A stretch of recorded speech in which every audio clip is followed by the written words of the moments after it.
Škotska će danas ući u još jednu nacionalnu blokadu zbog koronavirusa koja će verovatno trajati do proleća, izvestio je list Times.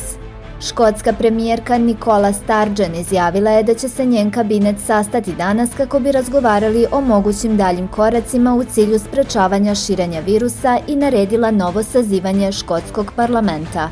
Očekuje se da će ponovno otvaranje škola biti pomereno za posle 18. januara, izvestili su škotski mediji. Uporedo sa tim, Velika Britanija će danas prva u svijetu početi vakcinaciju vakcinom farmaceutske kompanije AstraZeneca i Univerziteta Oxford. Ukupno 530.000 doza te vakcine distribuirano je u 6 engleskih bolnica, prenosi Guardian. Vakcinacija će potom početi u stotinama drugih mesta, a britanska vlada se nada da će u roku od nekoliko meseci biti isporučeno desetine miliona doza. Vakcina AstraZeneca i Oxforda je jeftinija i može da se čuva i u frižideru, pa su transport i upotreba lakši.